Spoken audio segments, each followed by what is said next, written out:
You have tuned into the Pittsburgh Steelers show on the SteelerFury.com podcast, and this is the culmination of our week-long pre-draft extravaganza podcast series. I think we've already had to this point 6 hours of podcasting. I don't know if I call it excellence, but podcasting about the Pittsburgh Steelers and the NFL draft. But today is a tradition that is now in its 15th season, where we are going to mock out the Steelers' complete draft as if we were the Steelers' brain trust in the war room, and talk about which players we each think should be picked, and then come to some consensus for all 7 of the Steelers' picks. And to help me do that, as always, the 2 best cohorts in the business. First of all, from suburban area 22, somewhere in the greater Pittsburgh raining area. It's probably raining now. He's SteelPerch. He's with us. How are you, sir? I'm under the perpetual gray cloud of Western Pennsylvania, but the spirits are good. Spirits are good. And also with us from the storm-ravaged greater South Atlantic seaboard, his name is FC. He's with us. How are you, sir? Doing well. Can't complain. What we still do. Complain, I guess. So, gentlemen, the last time we talked was after the Steelers' playoff exit. The bad memories are almost gone. I almost forgot what happened. Kansas City, they lost, and I think that's the last time we talked. So, also in a tradition of the pre-draft podcast, I'm going to ask you what's your take on everything that's happened since then. I mean, some of it is like, you have a hot take on something that happened 3 months ago, but maybe you have a more reasoned, thoughtful take on it. Now, I'll start with you, FC. Tell me about the Steelers offseason as you see it. What's the best thing they've done? What's bad things? What's left undone? I would say the Steelers offseason has been pretty darn positive from the way I observe it. Of course, we lost Ben. It's going to be horrific. I was kind of a fan of Mitch Trubisky. I mean, it's a quarterback-driven league. I'm optimistic. I thought he was very raw coming out of North Carolina, 1-year starter. I thought that he would be the type of player that would be best to sit for a year or two. He won in Chicago. He won despite some bad coaching and some very poor luck going to the organization. I loved whenever they added Fuentes. The head coach from Miami, whose name I always Brian Flores. Flores. I watched a lot of Miami. They had like under the helmet stuff on YouTube, and he delivers a message in a unique way to the younger athletes. I think he can relate to the younger athletes in a way that some of our older coaches, and the Steelers coaching staff was getting a little bit long in the tooth. I think that's a great ad. I think Colbert's done an excellent job with free agency. So overall, I would give it 2 thumbs up. I mean, considering the hand we were dealt, I think that Colbert in his last year here has done a fantastic job. And I can't believe I'm saying those words, but I think he did a great job this offseason. That's funny. So, Perch, before I hear your take on it, I think that's the thing I would say. I think that's the sort of the bright, the blue sky version. I guess I would say I think Mitch Trubisky has skills. It's not like he's devoid of talent, but the clutch gene part of Mitch Trubisky is the part that I wonder if that's going to suddenly appear in his career at this late date. And I feel like that's the element, the way that the Steelers like to play football, that they really are going to count on their quarterback to do. So that's concern one. I love the James Daniels signing. at guard. I think that's a fabulous upgrade and for a pretty reasonable price. The other free agent signings, I shouldn't say that, the backup corner or second corner, Levi Wallace, I think that's also a good one, even though he's more of a zone corner and they've been moving to more man lately. But the other stuff I feel is kind of window dressing. Like, I'm not really sure that they did anything other than sort of plug holes with players that sound good, but not necessarily are going to work out great for the Steelers. I mean, Perch, are you closer to where I am at or closer to where FC was? I am where I am. So we'll put it there. No, I agree with the two things that you guys hit on. The two that I had on top of my head was Flores.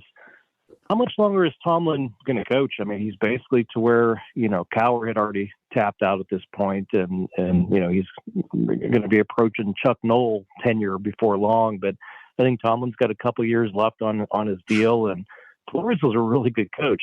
Take aside the whole lawsuit against the NFL and all the toxic shit that's been trailing around with him. He's a good defensive coach. He's a good young coach. He's probably one of the better young coaches in the league and got let go. I mean, when he was let go, I think we even talked on the podcast, like, that guy should not have been let go. And then we picked him up. So it's possible he's a coach in waiting behind Tomlin if he does a good job and doesn't get picked up somewhere else. James Daniels is a very good guard. I mean, that's an upgrade. Mason Cole, I think, is just a body at center who maybe can actually snap the ball to center without, missing. But if you look at what they did, it was a very typical Steelers Kevin Colbert offseason where they have filled almost every single hole in the roster before the draft so they can go into the draft. Typically, it would be in position to take best player available. We still don't have a strong safety, but I have a hunch they're probably going to try to get something done with Terrell Edmonds or somebody else before the draft comes along. And they're still kind of weak at wide receiver. I know they signed Miles Boykin, but that doesn't do a whole lot for me there. I think they really need a legitimate third receiver, which they're probably planning on drafting. But they're in a position where they can go into draft, take best player available, but if you follow the tea leaves of what they've done with the off-season visits and the official visits in Pittsburgh, man, they're putting all their work into the quarterback. So to me, you start hearing on NFL Network, hey, we're talking to a lot of these teams, and don't be surprised if no quarterbacks go in the top 10. I think there's a good possibility that Steelers really like one of these quarterbacks to like 11. And maybe jump from 20 to 11 and give up a second rounder this year and don't have to give up anything in a Yeah. That's a little bit of my concern right now. Sure. Well, three things from what you just said. The first is they did actually spend a lot of time looking at quarterbacks last year. And I think also the year before that, to the point where everybody was like, Pittsburgh's taking a quarterback, yes, the tea leaves definitely look like they're really into doing a quarterback this year, but maybe they're doing their due diligence as well. It's like, hey, now that we don't have Ben, we're looking at everybody who's anybody, and we're going to make sure that we don't miss a guy. But I don't. Yeah, but it's never been like this. I mean, they literally have brought in every one of the top 5 or 6 prospects. Tomlin and Colbert went to every one of those guys' pro days. That's never happened. They may have had some. They may have gone to some pro days. They may have even brought a quarterback in, which I'm not even sure if they have brought one of the top guys in. Yeah. But they're every resource they've had this offseason has gone directly to the quarterback position. And they basically said, we're bringing in 2 guys. They signed Trubisky, and then the other one's probably coming from the draft.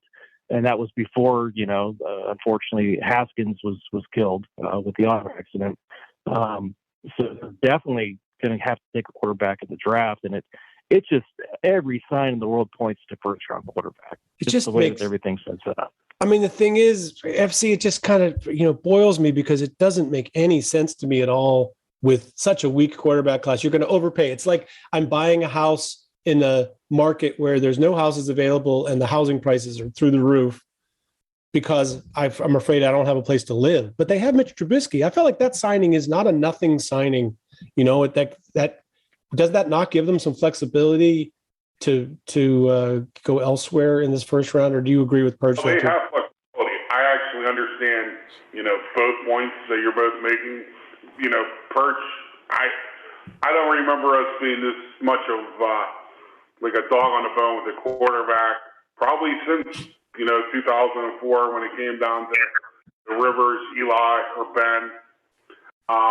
But at the same time, I really hate this quarterback draft. I do.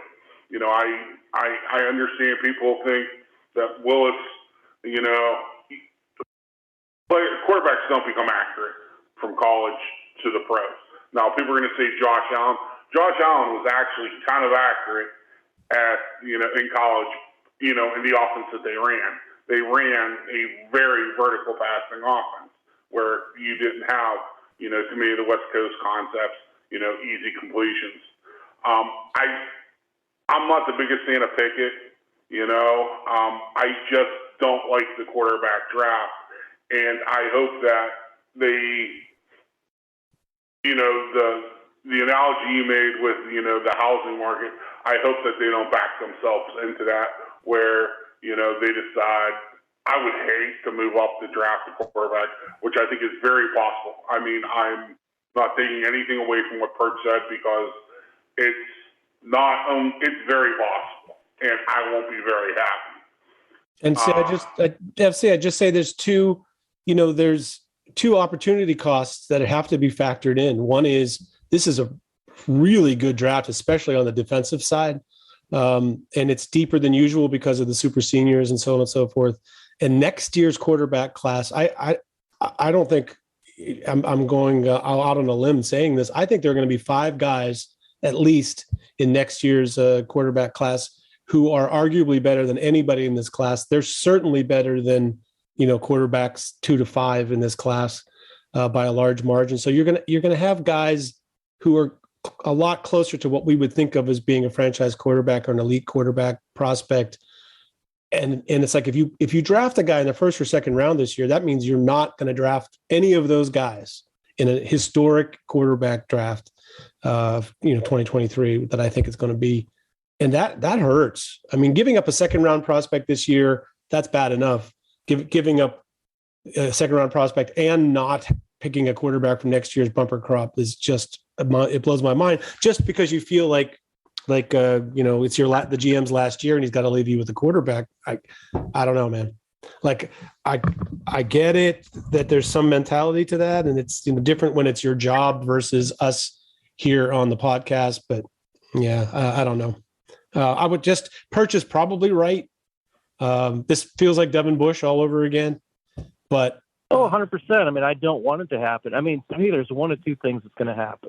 Number one is they're going to sit there and look at the draft board, and all of a sudden it's going to be around pick 10 or 11, and the quarterback who they've deemed as the number one top guy is going to be there, and they're going to pull the trigger and go get him. Or two, they're just going to sit tight, and maybe 2 or 3 quarterbacks get their fourth quarterback in a bad quarterback draft at pick 20, Desmond Ritter or something like that. And then you're kind of stuck with a guy whose ceiling is pretty as the 18th best quarterback in the league. That's pretty much what you're looking at that point. You're doomed to mediocrity. So they're in a bad position, which is the only reason I really like the Trubisky signing, because then you've got 2 competent NFL quarterbacks on the roster, and you had Haskins, so that was 3, which put you in a position where you didn't have to take a quarterback at all. So now, everything's lining up where they're going to go get a quarterback. And, I've said all along, go out and suck for a year, take your lumps with Mason Rudolph this year, fill out the rest of the roster. So next year you can make an aggressive move to go get the quarterback, and you've already got the supporting team around them. I've said it for the last 17, 18 years that Ben's been here. I'm like, don't even bother picking quarterbacks while Ben's here. Sign some, journeyman veteran to be the number 2 for when Ben gets hurt for a game or 2 a year. And that's all you need. And then after he retires, rebuild the roster for a year or 2 and then get the quarterback. So it seems like they're just trying to, they give lip service to winning the Super Bowl every year when it's not for any franchise to be a legitimate contender every year for 20 years and go down for a year or 2. rebuild the roster, reload, and then come back. And they just don't seem willing to do that. They're so married to, their Super Bowl now is 9-8. Hey, we have a winning record. It's a good season. Making the playoffs is an accomplishment, is what Rooney said. Not winning a playoff game, not going to the Super Bowl, making the playoffs is happy. So, well, I'm with you. You're preaching to the choir here, at Steeler Fury. I think, the centers on the belief that they have the belief that their defense is better than it is. Like that, that they're taking the extreme optimist position that Stephon Tuitt and is going to come back and play. I don't think it's an optimist position. I don't. I think their defense is going to be absolutely for real, and I think that a lot of people are underrating some of the additions. If they get a quality strong safety, they find it. I think this defense is going to be for real. Yeah, but here's the thing, FC. Here's the thing: you're only as strong as your weakest link, and their linebackers right now can't cover anybody. So that's a problem. Go ahead. I agree. I do agree that's a problem. But there's Levi Walsh, like a second corner. People forget Ladarius White went down week 5, week 6 last year, and Levi Walsh, who nobody wanted. He wasn't good enough to play at Alabama, and he turns out to be a walk-on and a 4-year starter. He's not good enough to play in Buffalo. They didn't even want to offer him the 4th-year contract, but he started every year that he's in Buffalo. And as much as people want to badmouth the Bills' defense, they were pretty damn good. And Levi Wallace was their number 1 corner last year. And Levi Wallace is stuck playing zone. He can't run until the lights come on, and he runs with pretty much every wide receiver. I mean, you can go watch him run with Will Fuller man up last year before Will Fuller got injured in Miami.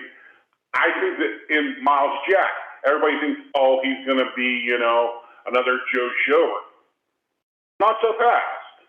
Young kid, highly talented, smart, is going to be, probably playing in a defense that's more conducive to his skill set. Mm-hmm. And you're right. We do need to come up with a cover backer, be it an outside linebacker, be it an inside linebacker. We got to find one. But we do have this draft coming up, and there is a ton of talent. Maybe we'll go with a non-traditional player late that hits. It's what the Steelers have done in the past to have success. Maybe, Darren Perry was the 23rd safety drafted in his draft class. It was a pretty damn good Steeler. Ryan Clark was the 27th safety taken. I believe he was an undrafted free agent, so there was 27 safeties taken in front of him. He had a pretty good Steelers career. It's just matching personnel with scheme. And I really believe they've done I love the Joe Schobert signing last year. I was wrong. I flat out was wrong. He didn't play the way that he had played previously, really. I mean, it was just like seeing a player in decline from where he once was, or he didn't fit with what they wanted him to do or whatever. But so here's just one last word on this. Here's what I'll say. Here's my realist version of the Steelers' defensive situation right now. I love, TJ Watt, Minka, Cam Hayward. They're absolute studs. The outside corners I like very much. The other guys, like the situation with Alo, he's okay. If Tuitt doesn't play, they don't really have a third guy. If the linebackers, if Miles Jack moves over and plays Devin Bush's role and they draft a coverage linebacker, we all know that's not going to happen. But if that's what happens, I like that situation. And, nickel corner and strong safety, they don't really have the right guy on the roster for either of those. But yes, you're right. They could plug some of those holes in the draft, add a couple guys in. Tuitt could come back. Alo could be good enough. And yeah, they could be kind of what they were in 2019. That's the nickel, Weatherspoon, and Levi Wallace outside. Oh, you're saying play Levi Wallace as a nickel? I'm sorry, what was that? No, I'm saying you can play Cam Sutton in the nickel, Kilo Witherspoon, and Levi Wallace on the outside. Yeah, I mean, I think that's the plan, FC. But I mean, do we really like Cam Sutton in the nickel? Like, I think he's a nice number 2 or number 3 outside corner, but I don't think he's going to be what we did with Mike Hilton. But I think that there's more than one way to skin a cat. I guess. Just remember, Butler's gone. I mean, I'm not taking anything away. New coaches, fresh ideas, new scheme. What I like is I like the talent, and I like the type of guys that they brought in. I love the Levi Wallace signing. If you can, yeah, I dig it. I dig it. I mean, like I said, James Daniels and Levi Wallace can play. They're like I don't know if they're James Ferrier level signing, but they're pretty good level signings. That's for sure. They're good level signings. And what happens if Miles Jack ends up being a James Ferrier type signing, not in the overall type of player, but the effect that he has on the defense? Mm-hmm. I love him as a downhill linebacker. It's the other stuff that has always plagued Steelers linebackers since Ferrier declined. They had it for a little while with Shazier, and then when Shazier is gone, from that moment, we really haven't had that player, and other teams have exploited that, I think. Perch, just quickly on the Brian Flores thing, I'm going to throw something at you. From an NFL source to me, that the Steelers situation is that Mike Tomlin would like to transition himself into being the GM or in some way running the front office of the Pittsburgh Steelers. So whether he's the GM or the head of player personnel or whatever the hell they want to call it, that is the move, that's the shoe waiting to drop after the season. Could you see that happening? What do you think that to make of the situation as in terms of that rumor?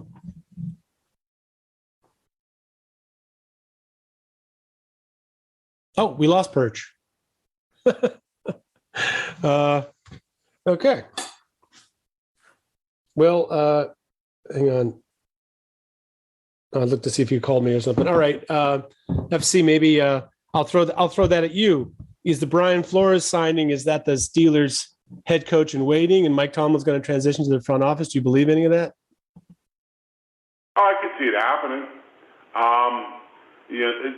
Perch made a very solid observation about the length of time that Tomlin's been in the job. Plus his kids are going to be going away to college. It's a little bit easier to be a GM in ways. It's a little less taxing than to being a head coach. I could definitely see it happening, and I actually wouldn't have no problems with it. Yeah, I guess the clue is what they do with the GM position. They've interviewed all these cats. So if they hire somebody with a title other than GM, I would say that's the first clue that maybe there's some legs to this rumor. But you're right. It's like the thing that was mentioned earlier, that Perch mentioned, that they, this is about the time frame where Cowher was already done, and Noel maybe lost his effectiveness a little bit. So maybe it's just that time for him where he realizes even that it's like he's had a good run and it's time to do something else. And I think he's taken a really active process in the draft the last couple of years. So that part of it makes sense to me. Guess it wouldn't shock me.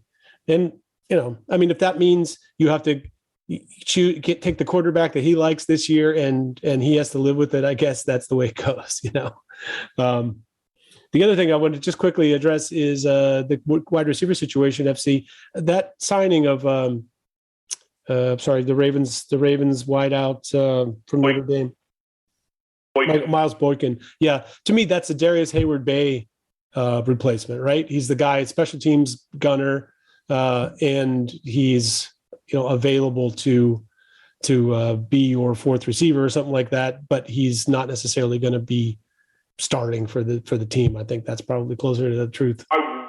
This is funny. My wife won an award and was in Athens the same day as George's Pro Day. Pro Day won. And so I tagged along with her and slid, knock. And I go to George's Pro Day. Wow. I'm gonna be shocked. And everybody has their opinion on a player. the Steelers were absolutely salivating over George Pickens. Right. Well, this is the player I think they're going to pick. We talk about all the quarterbacks business and everything, but to me, I think that's the cat. But go ahead, FC. I think he's going to be one of those names that people are going to be scratching their head. I think he's going to go early. I mean, a lot earlier than people think. How about this? I won't be shocked if he goes top 50. Watching him run, he is just everything that you look for in a wide receiver. I mean, unbelievable hands, great route runner, good speed. He ain't going to be confused with Tyreek Hill. But his route running, everyone says next Davante Adams, next Davante Adams, next Davante Adams. That's the player that I see that could be the next Davante Adams in this draft. Sure. And he's young. He's young as well, FC. Yeah. I mean, Christian Watson gets a lot of buzz, and for good reason. I think he's a really good prospect, but he's 2 full years older than George Pickens, for example. Right. So, and, I mean, Pickens had some success in the SEC. He did blow out the ACL, but as a true freshman, he was incredible. Mm-hmm.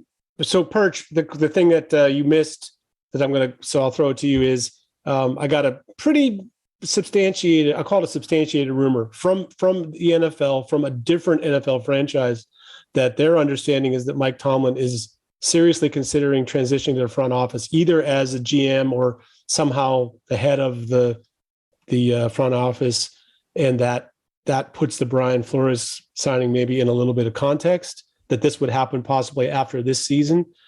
Do you think that rumor has any kind of legs to it, and what do you think of it? I just can't see Tomlin wanting to be a personnel guy. I think that the Flores thing, from everything that's been reported, was just Tomlin reaching out to, a fellow coach saying, "Hey, you okay? Is there anything I can help you with?" And then it turned into, "Well, hey, you need to work somewhere. Come work with us." I don't think it's deeper than that he was just intentionally brought on to replace Tomlin in a year. I think Tomlin definitely works out his contract, which I believe is 2 more full seasons. And then maybe after that, I thought maybe, hey, his kids are out of high school and he can go somewhere else and he'd be a great guy for television. I don't know if he's, a personnel, and would you want him to be your personnel guy, would be the other question. So I'd say that's just a rumor. Yeah, well, he may not be becoming the front office guy for the Pittsburgh Steelers, but we certainly are about to become the front office guys for the Pittsburgh Steelers. It's, one of my favorite things that we do every year. I will miss it when it's gone. But right now, our 15th annual Steelers mock war room coming up with SteelPerch and FC and yours truly. Gentlemen, this year we're gonna pick all 7 picks of the Steelers draft. We will try to come to some consensus. We'll throw out some names. We'll go back and forth with them. We'll try to come up with some consensus about which one to pick, and then we'll have to make tough decisions, I think, in some of these cases, especially for a team like the Steelers with a lot of little holes. But we will decide on a player for each round, and then we'll look back later and think, we think we had this guy around too late, but he's a good player, or we had this guy around early, but he's a good player, or we were out of our minds, or whatever. But we'll figure it out. The Steelers mock war room. You guys excited about this? Okay, I know you're still thrilled. Perch is like, "Oh my God, is it over yet?" All right, so we decided this year, instead of one GM and one offensive coordinator, one defensive coordinator, we're gonna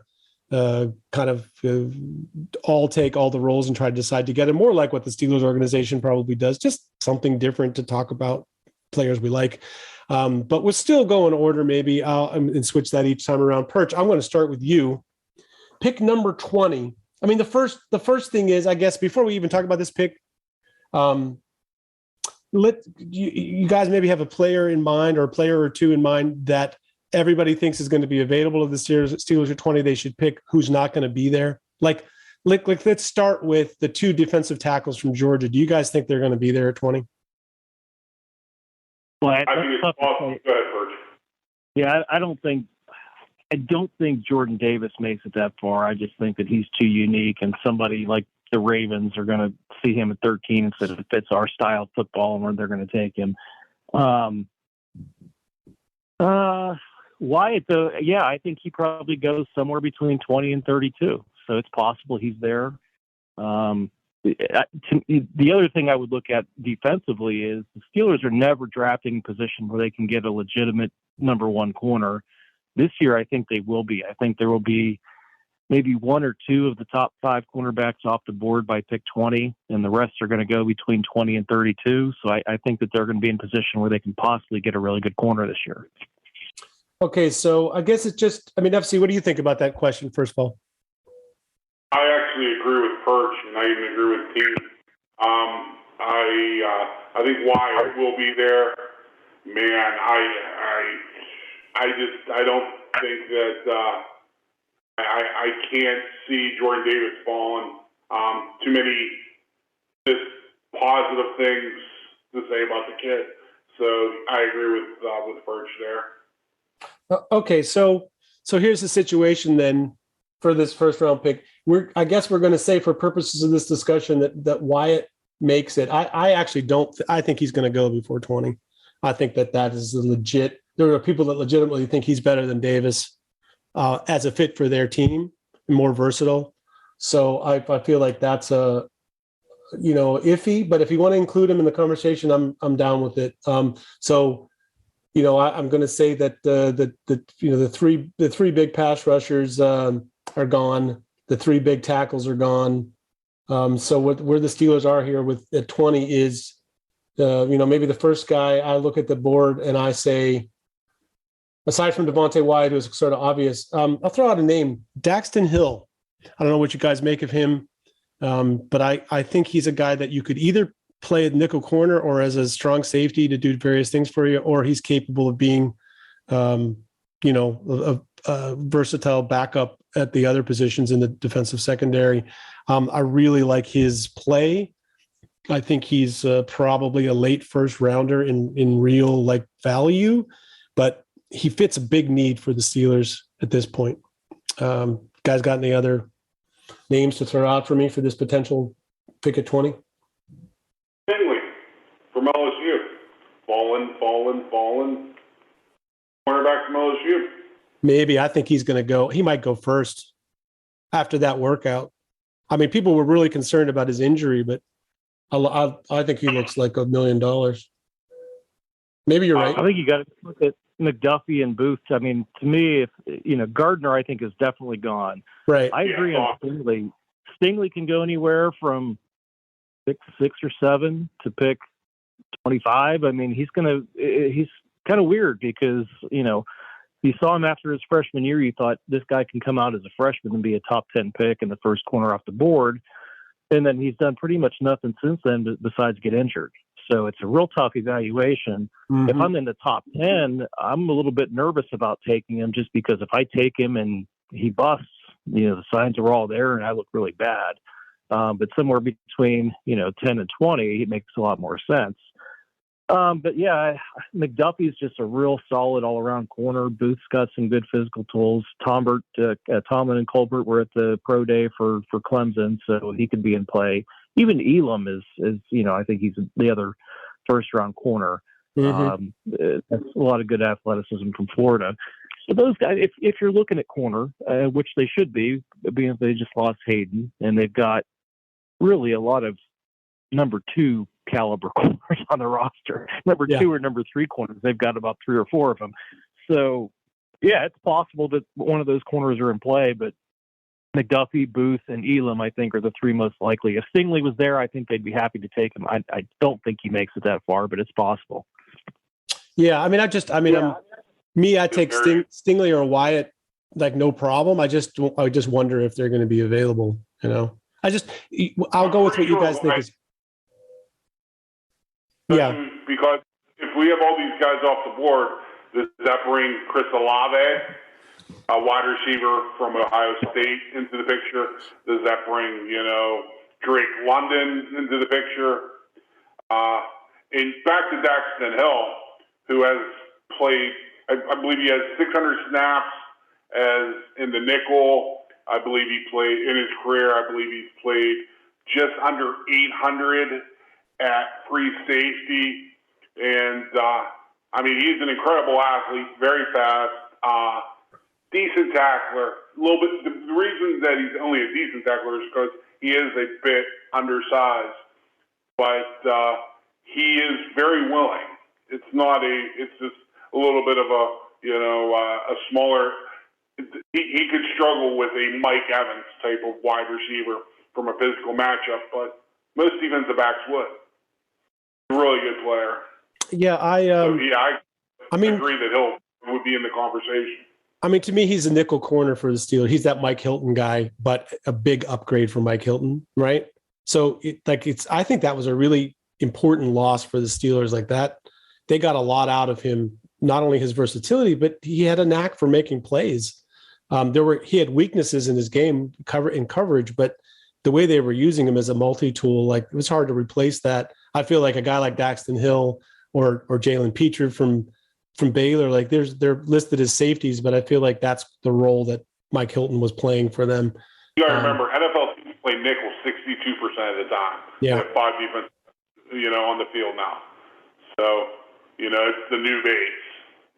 And I'm going to just name some names, Perch. If any of these appeal to you, you let me know. These are guys that are probably early for them, according to the charts, but they'll be gone before the next pick, that are interesting to me. Travis Jones, Lewis Seen, and George, Logan Hall, George Pickens, all these guys I think are going to be gone.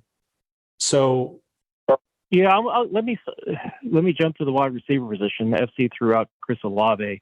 There are 3 receivers in this draft that I think that can't miss, that I think are realistic for the Steelers. And I'll touch on the other 2 in the second round that fit their profile. That 1, they definitely get separation. 2, they've got good speed, and 3, they run great routes, and just that's what the Steelers identify when they pick a receiver. They find a guy who can get open. That's the number one thing, more than height, weight, speed guy, the guy who blazes the 40 that just is a straight line guy, which there are some in this draft. But Chris Olave is one of those guys, and if he's there at 20, I think that needs to be a pretty serious consideration. You threw out some other ones that are probably going next round. Go ahead. Just too quickly, you're not going to get me to agree on Chris Olave, because I think Chris Olave is super soft, and that to me is a sort of a deal breaker for what they're going to ask him to do. I mean, I think playing at Ohio State, or a place where you have all those weapons on the field, and you're able to spread them out a little bit more in college, I feel like those guys are spend a lot of time being open and not having to worry about being physical at the catch point. That to me is Chris Olave's flaw. In shorts, in the 7-on-7 game, he probably looks like the best receiver in the draft by far. But I worry about this. If you can convince me he's physical enough, then I'm into it. But like compared to George about Pickens, a team that employs Deontay Johnson as their number 1 receiver. Don't talk to me about soft. Yeah, but you want to have another one of Deontay Johnson. I mean, I think that's the thing. I don't know. Like faster Deontay Johnson, better Deontay Johnson, but still that kind of style. Right. Well, maybe he's the replacement for Deontay, and then you've got Claypool, and then you eventually get a tough physical slot guy, and that's your 3. But just something I think that they would need to look at. Go ahead, FC. What do we think of Jamison Williams from Alabama? Probably not going to have him until week 4, but yeah, he's my number 1 guy.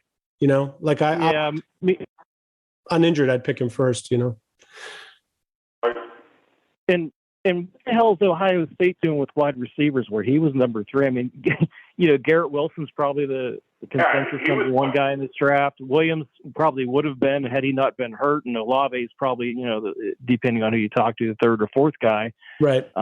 Man, all 3 of those guys at the same school, that's just nuts. Yeah, pretty good. I mean, FC, would you take George Pickens over any of those guys?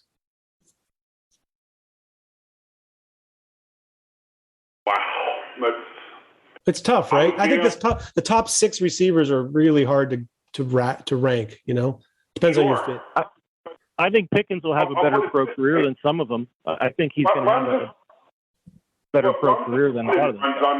Let's say he was healthy and he ran sub 4.5, because he's Juju with more speed and a better outrunner. 100%. With more athletic. Yeah, 100% agree. And I think they didn't use him well.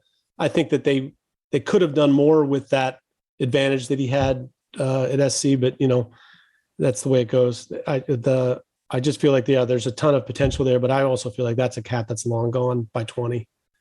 I said that I snuck into the Georgia Pro Day, and I talked to various people around me, and there was a guy that said that he guaranteed that Drake London. He looked at me, he said Drake London's going to be the best wide receiver out of this draft. He's going to be a future Hall of Famer. I was like, yeah, what's this guy know? And then evidently this guy, coached and played in the NFL for like 30 years. He was an older dude. Yeah. I was just like, yeah, I believe it. Well, okay, one last thing before we would be remiss to not at least talk about offensive line candidates in this draft. I'm going to make a statement, Perch. You can disagree or agree. I think the Steelers' biggest need is right tackle. As presently construed, they don't really have a cat that is a dominant run blocker in the power run game, which suits their running back. Chooks is a nice swing backup maybe for a year or two, but they really don't have that dominant right tackle person. The Dan Moore looked a lot better growing into the left tackle role, but he's undersized for that role as well as a right tackle. And in the interior, I think it still has to play out with the guards and centers that they have. But I feel like right tackle is really the need. Are you on board with that idea? Let me just clarify real quick. You're telling me that the highest paid player on the Pittsburgh Steelers offense is also their biggest weakness? Is that what you're just telling me? Well, on the offensive line, yes.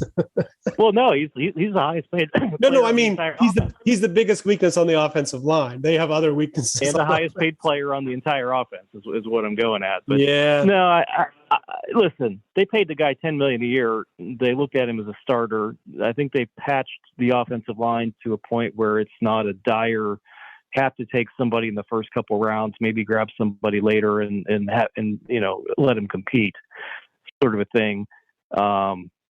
So no, I mean, how many years has he been a starter now? 2 or 3 years, and he's done an adequate job. He's not a good starter. He's not, above average. He's maybe average at best. But they've got, the NFL, you can win with an average offensive line if you have explosive playmakers around it. How many years with Ben was the Steelers making the Super Bowl with 2 or 3 undrafted free agents playing on the offensive line, or 6th or 7th rounders like Kimo Atu, and you can patch some. You can patch some people together and make the offensive line passable. And I think that the 5 that they're going to start right now are an adequate offensive line. They're not good. I won't say that they're good. I think they're adequate, but you have shit at receiver. I mean, honestly, we I agree. Look at Deontay Johnson, and he runs a good route, and he can get open, and he catches some balls, but he drops a lot of balls. He's soft as shit. He can't take a hit. Claypool is just kind of a height, weight, speed guy that can't high point a ball and really can't run a route, and it's kind of a head case. And they don't have a real legitimate third receiver. They don't have any backups. You don't have anybody. If you go and draft a quarterback, whether it's this year or next, you got to surround them with some playmakers. So to me, wide receiver in the first or second round has to happen. And they have to get, an explosive playmaker to then take some pressure off the other couple of receivers we do have, and then you've got a running back and tight end that kind of factor in. But to really ease in, whether it's Trubisky or a draft pick at quarterback, they've got to get explosive playmaker. That's way more important to me than just a big 330-pound offensive lineman who can run block. All right. Well, here's what I'm like. Go ahead, FC. This is very rare. I actually really disagree with you, B2B. I think that Chuck's last 2 years at right tackle. Now you have to look at who we had at right guard last year. Trey Turner was really the Steelers' worst offensive line. Now people are going to say Kendrick Green. I can understand that. Chuck's has been nothing but solid in pass pro, especially for the Steelers at right tackle. Now, the coaching of the Steelers offensive line has to improve. I believe, do I think that Chuck should be the highest paid Steelers offensive player? No. Do I think he's way overpaid? No. Not with what the market, says that right tackles are worth. I actually thought that he was very solid last year. Denver game would be perfect example. Denver was still hot. Go watch what he did to Von Miller. Okay, but so, FC, here's my argument. Their Steelers aren't going to throw the ball like they did the last few years. They're going to run the hell out of the ball with a running back that's not a zone read guy. He's a power guy. So, do you like Chooks in that role? I would not be shocked if Mitch Trubisky has a similar amount of pass attempts this year that Ben had last year. Wow, that's the most surprising thing I've heard in the first 45 minutes.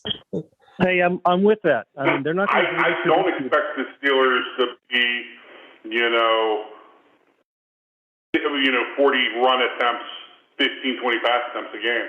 I actually think that Trubisky is going to take a whole other job, and he's not going to be throwing the ball 40 times a game, but 25 to 30 times a game. I won't be shocked if I said that Mitch Trubisky had 400 pass attempts. Would you be shocked by that? I don't know what the math of divided by 17, but yeah, I mean, I don't think they're going to run into the Stone Age, but I think it's going to go way back more in terms of that, 55-45 thing. I think. But when you throw the ball at the line of scrimmage, what do you have to be afraid of? I mean, yeah, that's what they do. They don't throw it downfield. And we're not saying that Trubisky's dropping back and throwing 40-yard bombs. Right. He's doing what Ben did last year. That's the offense now. It sucks and it's annoying, and that's what we're going to see. And I think that with Canada, I think that you're going to see, with a mobile quarterback, I think you're going to see some waggles. You're going to see a moving pocket. You're going to see the quarterback a little bit more on the move. You're going to see more play action game because Ben's been like Frankenstein the last 4 or 5 years. I love it whenever he's throwing the ball, and he can still, manage the pocket. But where you can shave a defense with quarterback movement, and you can move defenders out of position to open up passing lanes. Okay, so that's what Aaron Rodgers, Russell Wilson, Josh Allen, even if Lamar Jackson was half as accurate and half the quarterback that people thought he was, he would be unfucking stoppable. But same thing with imagine Michael Vick if he was accurate. Yeah. You can move defenders out of position. I'm not saying Mitch Trubisky is going to be the greatest thing since sliced bread, but what I am willing to say is he's going to give the Steelers more options in different types of ways than Ben did. Is he going to be the gunslinger Ben was? Hell no. I'm not even making that. But what I'm saying is he's going to make things available and concepts available to the Steelers offense that's going to make the offense maybe, as dangerous in a different type of way. Yeah, I could see them being effective at moving it between the 20s if Matt Canada is as good as he's supposed to be at that kind of stuff. But yeah, I mean, I guess just to wrap this up for a second, are we saying that offensive line is not a real draft need? That's kind of being, if somebody falls to us, we'll grab one? Charles Cross or Evan Neal drop to 20? No. I don't think there's a chance of the Steelers drafting an offensive lineman in the first round. Okay, because that's all right. But I mean, eventually, I guess I just feel like it's a really strong offensive tackle and interior offensive line draft. Like I'm amazed at what's in this draft. So I would hate to walk. I question every other offensive lineman in this draft, including the kid from North Carolina State, who I think could be one great left or right guard. I'm not sure he can play tackle. If you're not good enough to play tackle with North Carolina State, don't tell me you're going to step in the NFL and start a tackle. Mm-hmm. All right. Well, Perch, and the other thing we didn't talk about at all is edge. I feel, I feel similarly about the edge class, that it has a whole bunch of elite guys compared to usual. Like there's at least twice as many, maybe 3 times as many, what I would call elite edge rushers available in this draft. And maybe that pushes something down to where you'll take it. But are we thinking there's no chance they'll take one in the first round? Yeah, I think first round is pretty much boiled down to a couple positions: quarterback, possible receiver, and then maybe a corner, maybe a defensive lineman. Okay, so maybe a linebacker too. We didn't talk about the linebackers. I don't think that's the case because they haven't really shown those guys a lot of love. But I'm not a big fan of their linebackers, but they seem to be more comfortable with it than we are. I don't know. I guess the one player who's here expected to go in this range, Devin Lloyd. I think you guys have nobody is super high on Devin Lloyd in this group, but maybe I'm wrong about that. Well, Nakobe Dean is there too. I just don't think they would take him with Bush. They're going to give Bush every opportunity to. Yeah, that's a Devin Bush replacement. I don't think you can put 2 5'11" linebackers next to each other, even if they're both really good. It's hard because of the matchups, but I like them. Nakobe Dean's a fun playmaker. Jermaine Johnson III probably is the only pass rusher that will have an opportunity to take at 20. I think he's gone before that. But go ahead. I'm sorry, FC. I shouldn't say that. Go ahead. He's interesting. Any player that you're taking from the University of Georgia is interesting because if you watch Georgia games, it's like Trevor Walker, up until after the season, was a 5-technique, 3-4 defensive end in a Brett Kiesel, Aaron Smith type of mold. Now, he redid his body, lost 20 pounds, incredible combine, has talent, but, he's fantastic versus the run. But all this, people have this idea that, he was a pass rushing specialist or pass rusher at the University of Georgia, which he was not. He was a defensive end. He was a 3-4 defensive end. And Adam Anderson was who, God, what horrible luck. But anybody that's listening to this podcast, go look up Adam Anderson from the University of Georgia. And, yeah. A waste of a career. People say that he ran. I don't think that he ran from the competition. I just think that he needed a place where he could play and show off his skill set, and 24.5 tackles for a loss and 13 or 14 sacks, including the bowl game, showed, 6'5", 260-pound kid, long arms. Reminds me a lot of Bud Dupree. Sure. No, I could see that. I think Jermaine Johnson's going to go earlier. Everybody can't go top 15, but he feels like a top 15 guy to me. Let's do this. I think this is what I'm hearing. You guys can disagree with me. It sounds like corner, wide receiver, defensive line, that's really where this is, or possibly, safety. That's really where this is at. So to me, I'm going to name the names. If I leave out anybody that you think is worth narrowing it down to, you let me know. So that would be Devontae Wyatt, Dax Hill. Yeah, sorry, Daxton Hill. I was trying to think of his full name. And corner Andrew Booth or McCreary or McDuffie. And then the wide receivers, I'm going to say the wide receivers available are Olave, Dotson, George Pickens, and Christian Watson. Like those are probably the next cats. So anybody on that list, you guys are just like, forget it. Let's just draft that guy. You're not going to like it. I think me and Perch may be going the same way. I'd probably take Olave. I know that you're seeing soft.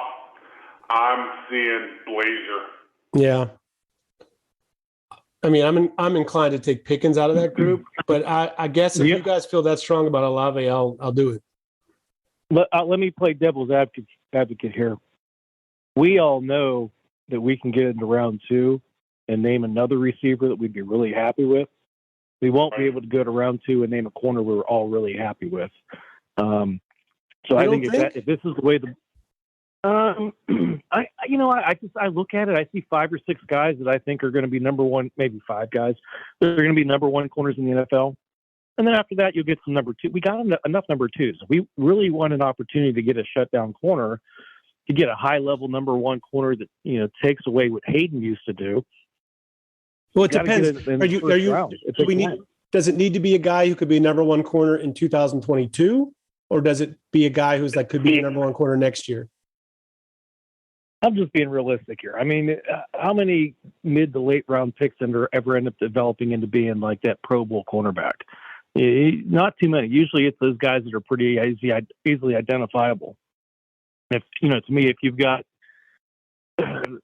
Booth and you know, the guys from Washington and Elam are there, you might want to pick the best one, because we've already named 2 or 3 good receivers that'll be in round 2, and I've got another couple in the back of my head that I would throw out for round 2.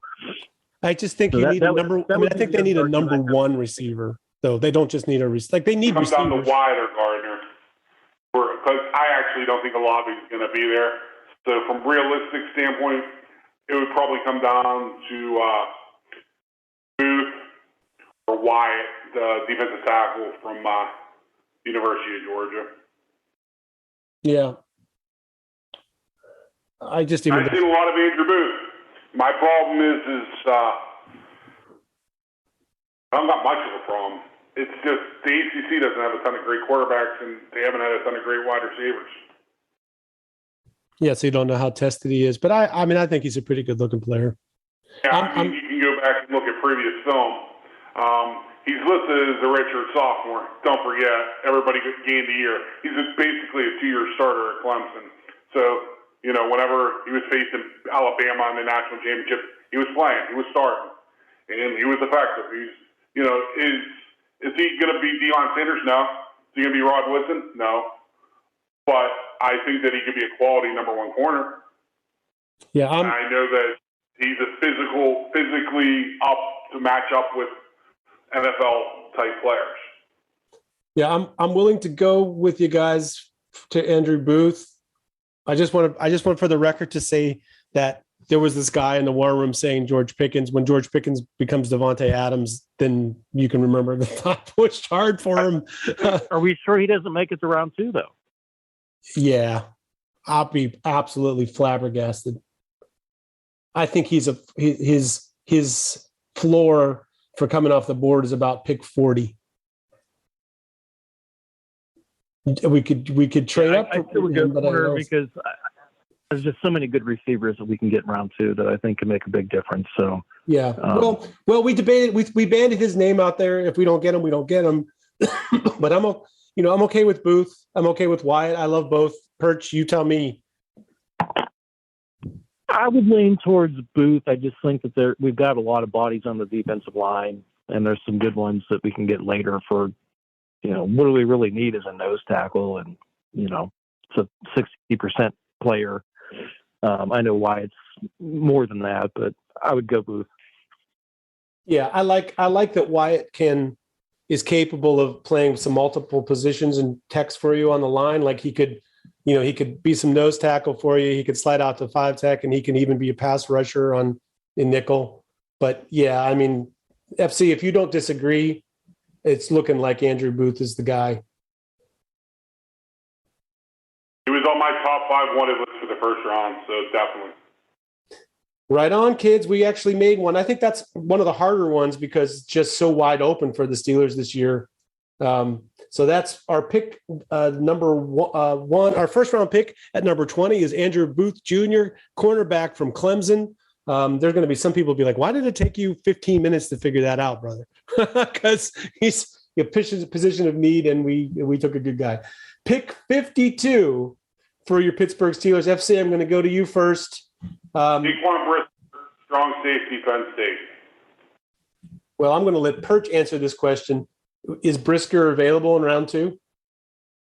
No, I don't think so. But let me just tell you, you're both bastards, and I hate you both because you throw out 2 players that I absolutely love in the first 2 picks, and I have to argue against them. So I'm upset with both of you. But no, Brisker, I think he goes somewhere between, 30 and, 40, somewhere in the 40s. Just my guess. I mean, he'd be a perfect fit for what we do and what we need. But I don't think he's there at 50, but it's possible. I mean, you look at some of the mocks, sometimes he's going as high as 30 and as low as 55 or 60. So it's possible he's there. I don't think he is, but it's possible. Yeah, I'm gonna say it's like if it's within 10 picks of where I think he's going to go, I would say, but I think we're just outside that range for him. He's a really I love the player though. I mean, I think he's a great fit too for the style of play. But yeah, I think that's hard FC to agree to. Anybody else? Oh, I got a ton of guys that would interest me at that point. I hate to tell you this. There's people who tell you with the injury history, you might be able to get Pickens, in the second round. Don't laugh. People have fallen. Yeah, I mean, it's a better argument. Let's put it this way. There's a better argument for Pickens making it there than Brisker, I think. Because there's more wide receivers in the pool and there's not that many safeties. I've got a receiver I could throw out if you're ready for it. Sure.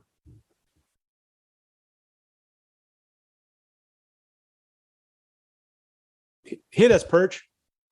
Okay, well, I'm sitting waiting for some feedback there. Runs very good routes, gets a lot of separation, always open, good speed, can be a game breaker. John Mechie. He's another guy that just really fits that Steelers profile of what they look for in a receiver. He can come in right away and be your slot receiver day one. As one of the other two guys moves on in free agency, he can become one of your top two outside guys, and he gives you that versatility. I think he fits in really well now, right away, and long term for the franchise. I think he's a Steelers type receiver. Is it John Dotson? It's a John Mechie from Alabama. Oh yeah, I'm a fan too. Canadian. Yeah, I feel like he seems like he's a sort of a juju player, but with more juice. Right. I'm a fan. I really am. Well, we would have no problems arguing, with me. Very, very underrated run blocker too. If you watch some of Robinson and Harris's runs from the last 2 years, I mean, very willing blocker. Well, let me ask you guys this: if you have a wide receiver choice between Mechie, Christian Watson, and George Pickens, who are you taking? Pickens. And number two would be? I go Pickens and then Mechie. I think Pickens has got more high end where, like FC saying, he could be a legitimate number one year in year Pro Bowl guy. Mechie's got the highest floor. I guarantee you, worst case, he's one of the best slot receivers in the league, or he's outside and he's a good number one, number two receiver, probably number two receiver for most teams. He's going to be a good receiver now. He's going to get open. He does everything you need. Yeah, Watson to me is more of a Chase Claypool straight line, height, weight, speed guy. Does he get open that well? Does he do a lot of this stuff? I mean, he can take the top off. I mean, Perch, pretty much limited. Perch, just listen. His short shuttle was 4.19. Is in 6.96 in the three cone for a tall dude. Like, he's quick. He's really quick for a straight line guy. Like, he's not a straight line guy. He's just, I just watching on tape though. It just seems like he's more of a let's take the tall, fast guy down the field and throw it to him. More than just a complete receiver. Everybody that he's playing against. So, there's tons of guys that look like they're straight line guys, but they're just so much better than the competition. Yeah, that's really his deal, I think. I feel like there's a ton of meat on the bone with him. But Mechie, it's like he's just he's a smaller player. He's more sophisticated in what he's doing right now. Like, I can understand why you would like him. It's just a question of, you're comparing the potential of what a player can be upside wise with kind of where a guy is at that is known quantity. So that's a thing for me. That's a tough choice for a team that's rebuilding, because on one hand, I think I'd rather invest in guys that have more upside, but on the other hand, it's safer to pick guys that are more polished, that what they are. So I get that. Let me throw a couple names at you from different places. Arnold Ebiketie, the edge rusher from Penn State, is somebody that I really like a lot, and I think would be an upgrade over their number two. And they don't really have a number 3, 4, 5 anyway. So that's an important position, I think, for this draft class. Chad Muma, the linebacker from Wyoming, I feel like is a cat that would go right about in this range. That would be obviously an upgrade for them in a certain way. And then Tyler Smith, the tackle from Tulsa, young, very young, moldable, into potential left tackle someday. And at the very worst, could play somewhere else on your offensive line. I think he's pretty talented. FC, any of those names ring a bell? What do we think of Lewis Stein from the University of Georgia? Safety. Okay, so here's the thing. I'm just going to tell you where Gil Brandt has him is 84. So according to Gil Brandt's usually a pretty good arbiter of where the league sees him. So yes, the answer would be he's available. But I think personally, everything else I read is going to go late first, early second. I just don't know if that's realistic. So let's say Louisine is available.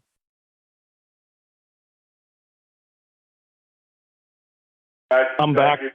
Sorry, Perch. So basically, the names we tossed out were Tyler Smith, Chad Muma, Arnold Ebikiete, Louis Cine, and I'll even add to that Boye Mafe and Quay Walker. These are kind of the guys where the range that we're in right now. Anything there ring a bell with you? Yeah, I mean, Walker, they definitely scouted. They went down and met with him, and I don't know if he was on the list to come to Pittsburgh or not. I think it needs to be a receiver. They got to get something for the offense here. The defense is already, you spend a lot of time and money and effort on the defense, and we just took a guy in the first round. You got to do something for the offense at this point. Okay, so I guess sadly I'm going to say George Pickens isn't available since we all pretty much agree he's the best of that bunch. He's got to go before them. So I don't know that he does. Not with the injury history. I think Pickens is going to possibly be there. That's why I said second round pick. All right, if Perch agrees with you, I will go with it as the pick. Otherwise, I'm going to say Mechie. So Perch, you're the deciding vote. Will Pickens be available at 52? Maybe, definitely. All right.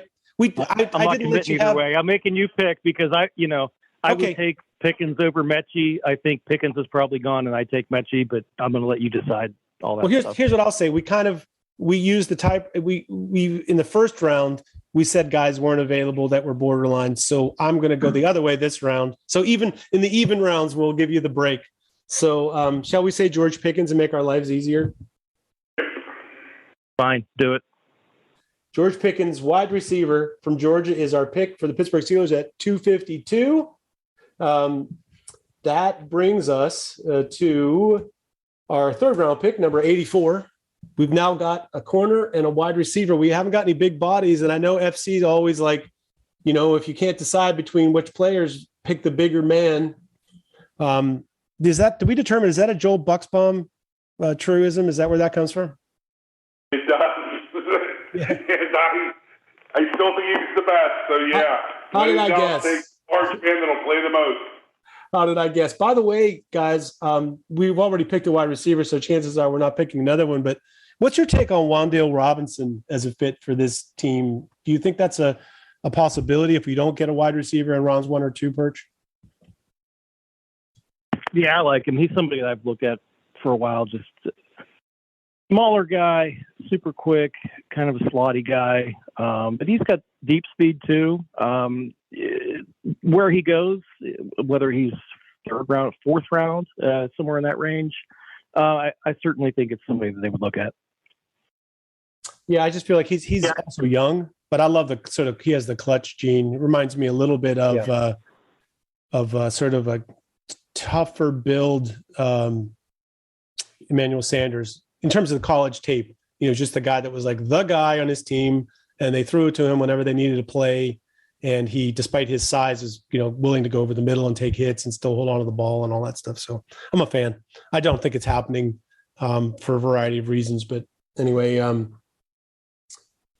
I guess it's my turn to go first in terms of naming names that might be available here of interest.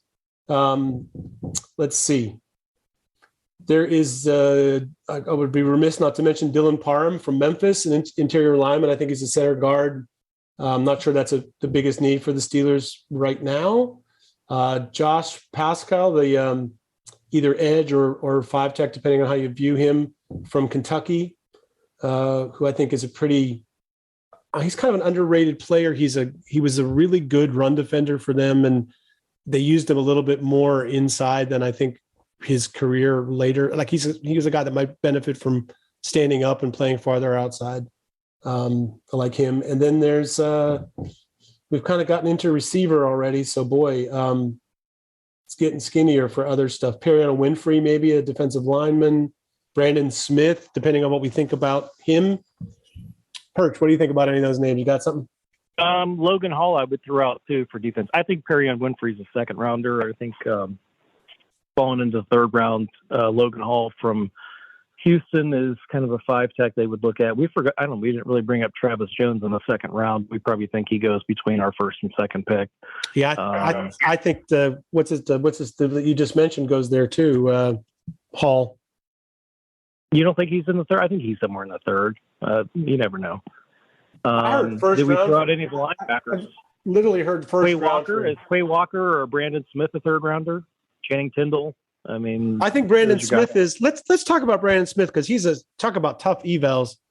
Here's my famous saying, FC. His 2020 tape. He's a top 5 pick, top 10 pick.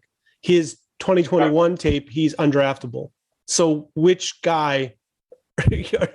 How do you view him in terms of what is he draftable for you?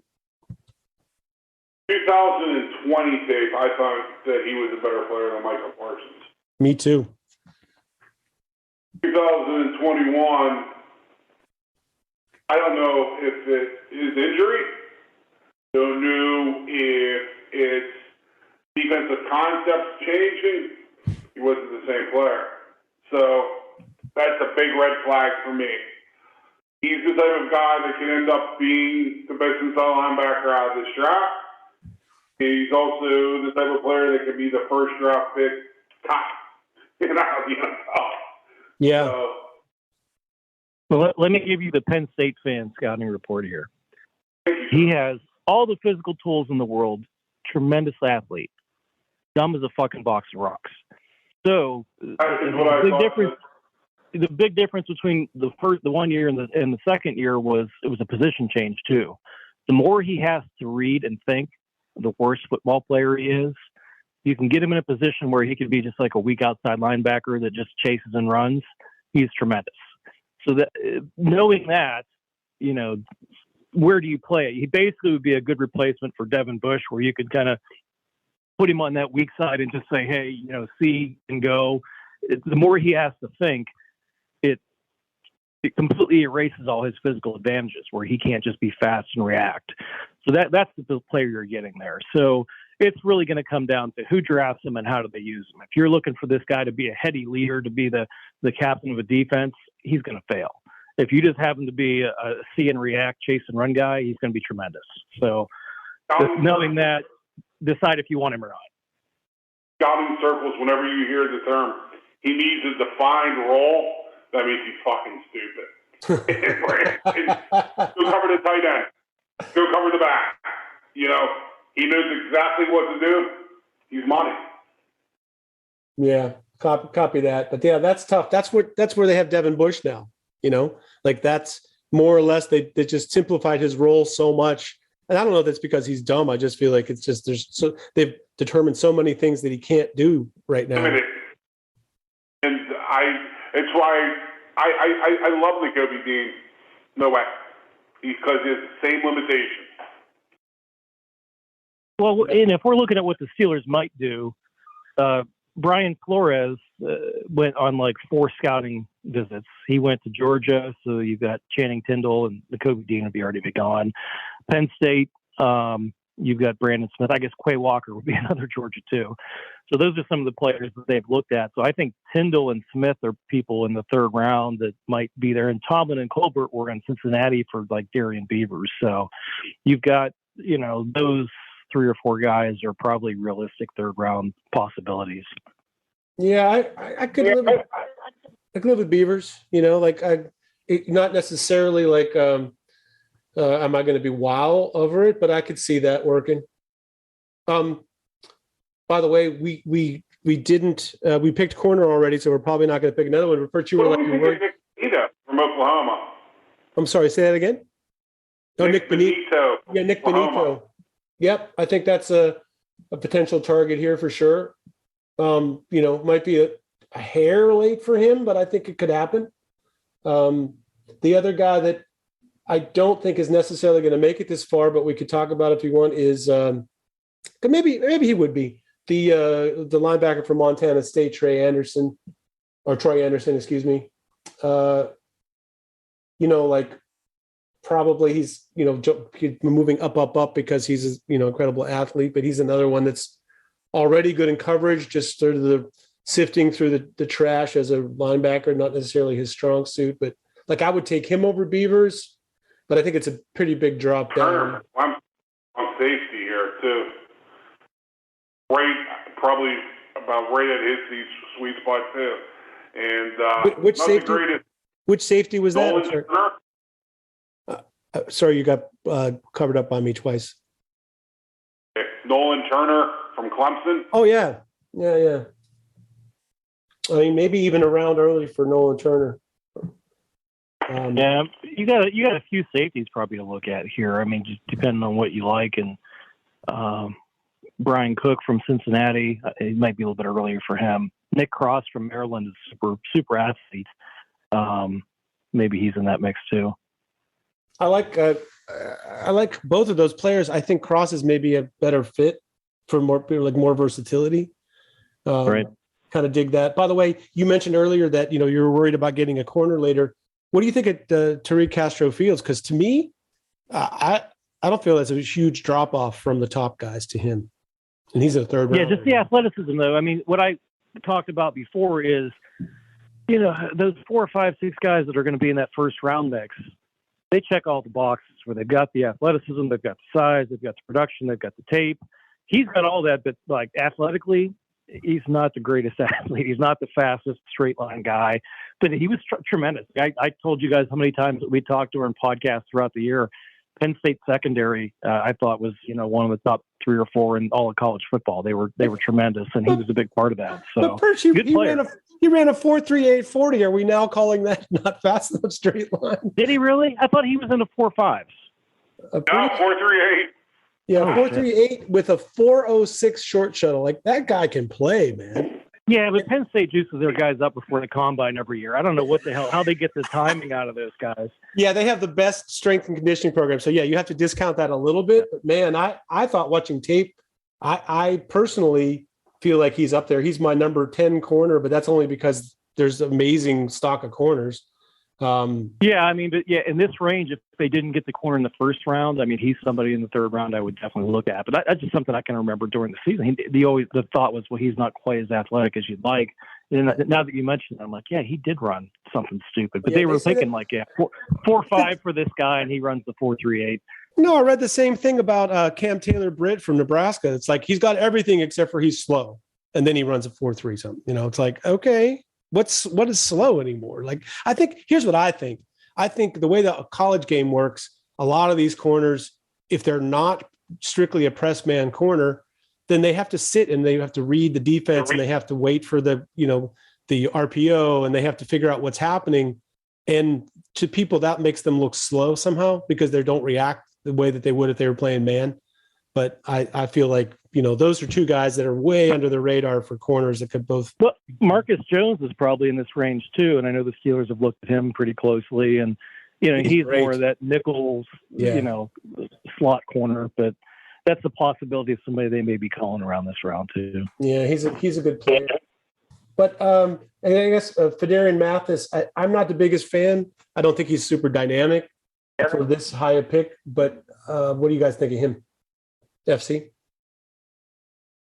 No, I'm not the biggest fan either. I like both Georgia safeties better, Tyke Smith and Kine. I don't know if you will have either one of them available here, but I think at this point the Steelers, they got to get something done at safety.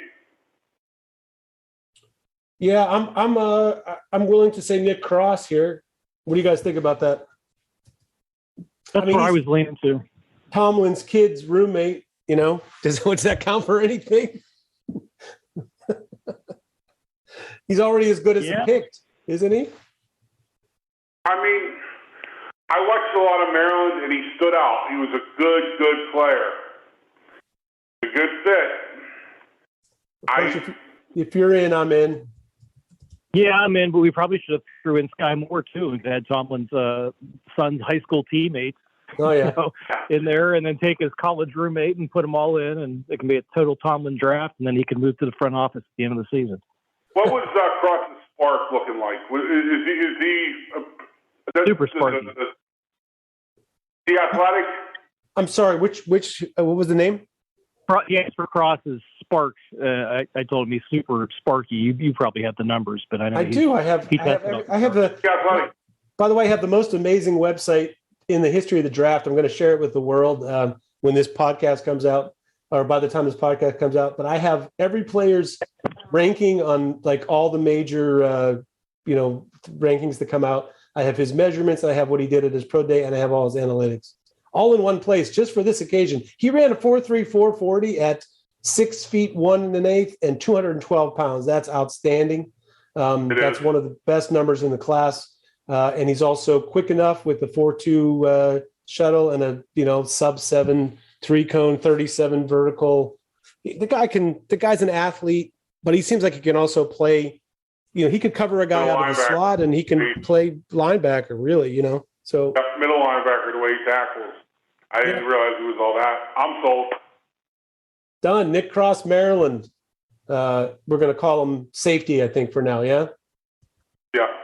Okay, so we've got a cornerback, a wide receiver, a safety, and that brings us to the Steelers' very interesting 4th-round pick at number 138. I say very interesting because they have a big gap from their pick at 138 to the next pick at 208. So provided they don't do any kind of trades or trade downs or anything else, there's basically a range of 70 players here that you might think somebody's a little bit of a reach, but you're not going to get a chance to get him if you wait to the 6th round. That makes it sort of wide open. I'm going to start with you, Perch. Give me a name here that you think works for this range. Oh, hell, this is where it starts getting tough, man. You might want to look at running back, because I'm sure you two completely agree with me that we have one running back on the roster. Maybe somebody like a Damon Pierce in this range. Maybe somebody like Cook that we can kind of look at. Let's see, what else are we lacking here? Offensive line. Yeah, Zamir White too. I mean, he's probably 4th, 5th round sort of a range. Really haven't done anything to address nose tackle. We probably need depth there. Offensive lineman, I'm sure you've got a bunch of those as well. And linebackers, we still haven't thrown a linebacker out. So well, my guys, I pretty much have one person I want to pick at this spot, and he's a linebacker. But you want to wait until FC weighs in first on other things? Yeah, let's wait. Let's listen to what he's got. Maybe. But as far as linemen, the one I really like here, we'll see what FC thinks. He's a local. Marcus McKithen, the guard or possibly right tackle for North Carolina, I feel is a guy that is really underlooked somehow, despite the fact that he's enormous. But I feel like he can really, he's very athletic, but he has a lot of power. So he's versatile lineman for scheme. FC, what do you make of him? I think that he has the ability to be every bit as good as the kid they're talking about in the top 5 from North Carolina State at guard. I think they're both guards. I don't like saying this. I think you got to pull his game back a little bit. McNeil from North Carolina, meaning he got a little bit too much Richie Incognito in him. Meaning, yeah, he might be a little bit on the too violent scale, which you don't hear me say too much. The one player I throw out here, because of the position and because of how long we have in between picks, one you're going to probably, I can't believe I'm even suggesting the position. The Steelers seem to be a 2 tight end offense. I'm not a big believer in anybody outside of Pat Freiermuth. So I like Charlie Kohler. It's a little bit early for him. And I don't see how Windermere from Texas A&M is falling the way he is. Just is a good football player. So those are two tight ends I mentioned. I agree, running backs in need, James Cook or Zamir White from the University of Georgia should be considerations. Max Borghi from Washington State also got to be a consideration. Yeah. Well, I've for your linebacker, you're going to hate it. Mike Lee from Iowa State, the player I love. You talking about Mike Rose? Like they may be fifth, sixth, or seventh round draft picks. Mike Lee and Greg Insinger from Iowa State are two players. Wait, hang on a second. Are we talking about Mike Rose? Mike Rose, I'm sorry. Yes. Yeah, okay, just making sure. Mike Lee, I played high school football. Yeah, no, that's Mike okay. Rose. Okay, so here's, go ahead. Let me throw out two more before you move forward. He may be already gone, but the draft prognostications on this guy has been everywhere. But J. Marie Saylor, I think we all like him a lot. I think he's probably more of a third rounder, but I've seen him projected in the fifth round. But I would throw him out if he was possibly there. And then that's all. I was going to throw out Damon Clark, but I mean he's going to miss the season getting his back fused. If they think he's going to come back from that fine in a year, he might be somebody worth looking at just a stash in the fourth round. Yeah, that's pretty scary. I agree. I probably wouldn't take it, but I figured I'd throw him out. All right. Well, I know I said I had one player that I really, really wanted here, but I realize now when I start looking at like who will be gone before the next pick is up, then it starts to get a little bit scarier. Yeah.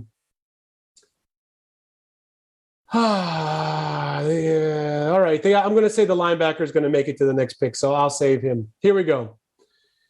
I agree with FC 100% about the Steelers tight end situation. And furthermore, I feel like attacking the middle of the field could really help open up stuff for their run game and for their outside receivers. That was a big problem for the Steelers.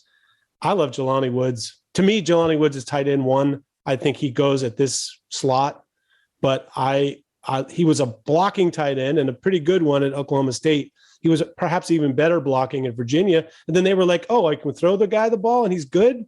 And then he out-athleted everybody. You know, he's like the best athlete available this year. He's one of the best blockers, and he arguably the best pass catcher. He had the most touchdowns. So I feel like that guy could really help you. And then less sexy pick, but also probably really useful is Zach Tom from Wake Forest. I think the word is out. Maybe Zach Tom will go earlier than this, but there's a guy that is potentially a left tackle someday, but could play all five positions wherever you want to put him. Same with Sawyer. Like I love Sawyer, and he's probably gone by here. And I feel Zach Tom is a similar kind of player, maybe even with more upside at left tackle. I'll go to our O-line expert to tell us about Zach Tom. That be me? Yeah. Big, fast, mobile, raw, but with coaching, could definitely be a quality starter in the NFL. Yeah. And one last name, Pierre Strong, running back from South Dakota State. I would say he's your Elijah Mitchell of this year's draft. He's your guy from, off the beaten path, but who has great speed. I just don't know that, to me, he's a complimentary back to Najee Harris because he's different. But if you're of the mindset that you want to have somebody similar in case you lose the first guy, maybe. But I think those guys are in consideration for me. What do you guys think about any of those? I'm a fan of Strong. He's got to have hole to get to that second gear, and we don't have an offensive line that's going to get in that hole too often. Agreed. Agreed. I almost think that's kind of why I threw out Damon Pierce. Like, all right, we need some insurance in case our starting running back goes down, or just to kind of take the load off where you've got another just nasty physical runner, and you've got two of them that can kind of help carry the load a little bit. So that's just my concern with Cook or with Strong or any of those guys that need that second gear. You've got to get them the hole. You've got to have, a good offensive line and good offensive coordinator and some misdirection stuff. We just don't have that. Yeah, and speaking once again of players that you're, once again you're going to lose if you don't snag them here. That might be interesting. I just had one and I lost him. I'm sorry. Joshua Corbin. That's what I was going to say. The other running back. I don't. What do you make of him, FC? You probably see a little bit more of him than us. The kid from Florida State. Yeah, I view him as a lot of similar way I view Cameron Harris from Miami. Mm-hmm. It's really hard because of how bad those offenses work. Both have poor offensive lines and not much passing game to support. Either one could end up being a very good player. Like you said, Elijah Mitchell. Just you don't know because of the talent that's around them. There's people that want to say that Najee Harris, is a bust because of how good Brian Robinson Jr. was at Alabama last year. But Brian Robinson from Alabama is pretty fucking good. He's starting running back at Alabama. Yeah. It's some of the comparisons and some of the looking into the future. It's really tough to do because Florida State was fucking terrible. But, they did have, the back stood out at times. But FC, I also feel like he's a guy that, like to Perch's point, he didn't really have a lot to work with, but he has good vision and was able to make plays with it. So maybe if you don't have a great offensive line, he's a good guy. Nothing to work with. Yeah. All right. So here's the deal, guys. I'm hearing it just sounds like there's a lot of running backs we're still going to have them. I was going to name another one, Rashad White from Arizona State. It's like I feel like what we ought to do to narrow this down is, which positions and these players we're talking about who there isn't something later that we're going to be interested in. Like, what's the special one that we're going to lose out on? I would vote that's Jelani Woods, but I'm willing to. I agree. I'm willing to hear other offers. I thought that you're going to be gone in the second round. Yeah, right now I think he's a 3 or 4. I'm willing to say he's available here because it's so hard to know. But Perch, what do you think? You're agree. I just don't think that the Steelers would use him the way that you would hope that they would use him. So you don't think a 2 tight end set would work for the Steelers? What they want to do? I think they're happy with the 2 tight ends they have now. Honestly, for the way that they use them. Don't get me wrong. I think he's a good player and he would definitely help the offense. I just don't think that that's a huge priority for them, or they would use him. We would all be frustrated with how he would be used in the offense. But I'm okay with you taking him as the pick. I just think in reality it probably won't be the pick, and it wouldn't be somebody they're going to use properly. Well, who would your alternative be? I would probably go with Pierce. Give me another big bruising running back so we can have some legitimate depth at the position. Yeah, I just feel like Pierre White or Cost. Yeah. There's backs there. I mean, I just think if we wait to the next pick, they're really going to be picked over. But it's possible one falls another round. Yeah, boy, guys, I don't,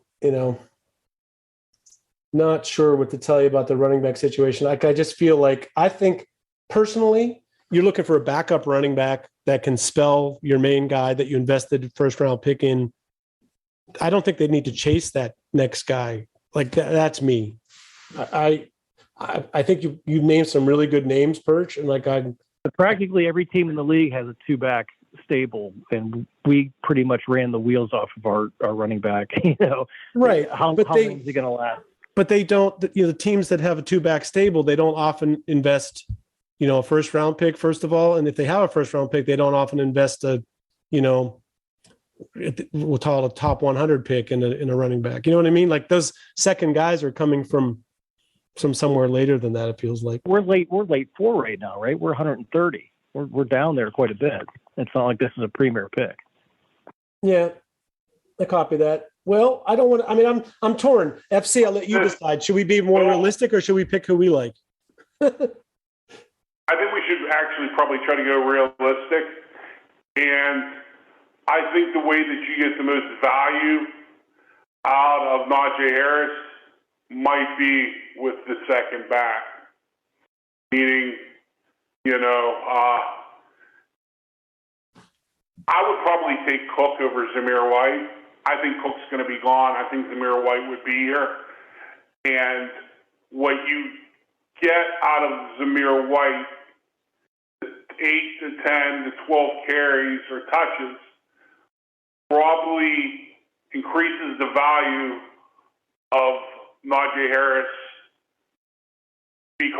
not only because of the less touches, but the value of more explosive plays where Harris is going to have more in the tank in the third quarter of games and also week 15 or 16 of the season,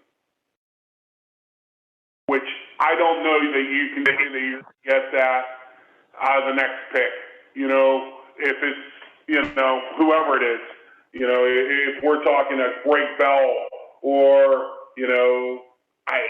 this other guys that might be available, Travis Dye, Ronnie Rivers, those types of players where you're looking at another, I hate to say it, Anthony McFarland type of guy that's just never going to make an impact. Where this pick, you might not only get production out of Zamir White, but you'll get more production out of Najee Harris.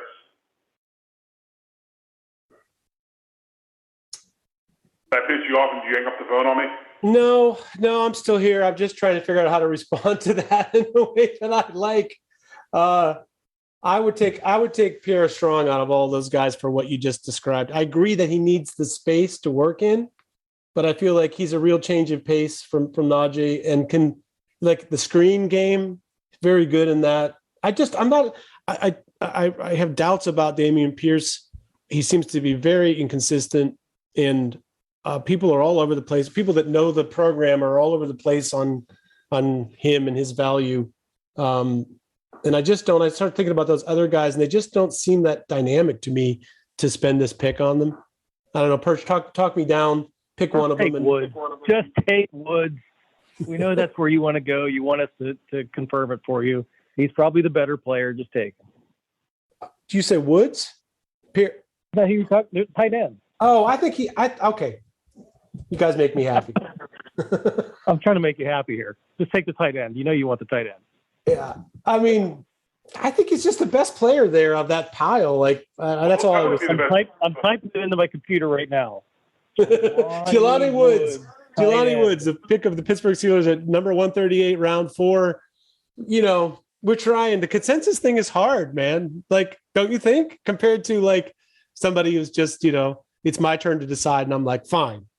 Consensus is hard. It's hard. It's been hard for us to get even two people to agree on a player. You build your big board together before the draft day. Well, of course. But you'd have a lot of arguments. I mean, think about how long it would take us to build our board. Jesus. Pick 208 in the 6th round for the Pittsburgh Steelers. This is the pick they got in exchange for letting their edge rush depth go to Kansas City and chase a Super Bowl. Singer, Iowa State. I'm sorry, what was pound the fucking table. What was the name? Greg Ensinger, Iowa State, strong safety. Very similar to Dax Hill or Petrie from Baylor. Matter of fact, he moved to that nickel star corner position 2 years ago, led the Big 12 in tackles, had 5 forced fumbles, 5 fumble recoveries, 5 interceptions, should have been the Big 12 Defensive Player of the Year, moved from that position to starting strong safety last year, 3rd-team All-American, ran a 4.58 40, and people just say he's not big enough. Okay, but you're talking about Greg Eisworth, right? I'm sorry, you got the names. You got some things happening with names today. Yes. Greg Eisworth, safety from Iowa State. What if I were to tell you he's available in round 7? What's this? What if I were to tell you he's available in round 7? Then I'd take him definitely in round 7. Okay, so if Perch, if you and I can agree to reserve a spot for Greg Eisworth, I'm down with promising that to FC in exchange for looking at some other players here. But if you think he's right and that should be the pick, I'm okay with that too. What if I like Tyson Anderson better? Lito. Gone according to the predictions, but that's an argument.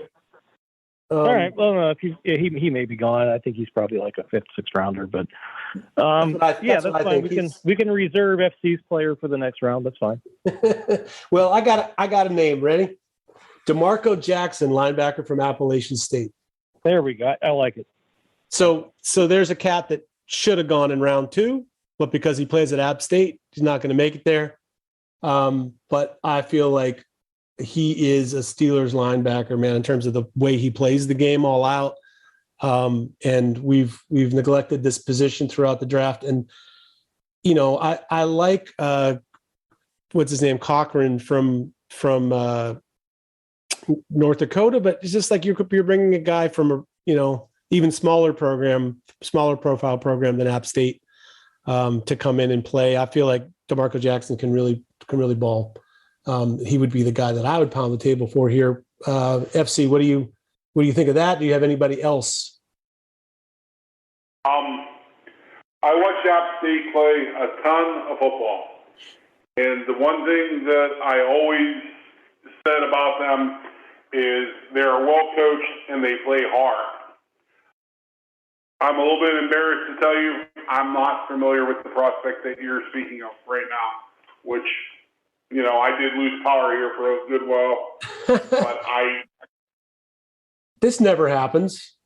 Yeah. Maybe the first time in the history of the program. Hell, I talked about, this crazy tight end from Indiana State, and you were telling me things about his personal life story. I just feel like, I don't know, I don't want to just like sell you on a linebacker that you don't know. What can I tell you about him? He's like a team leader captain type, which is no small thing, but he's very quick. His acceleration, his acceleration, his ability to go immediately.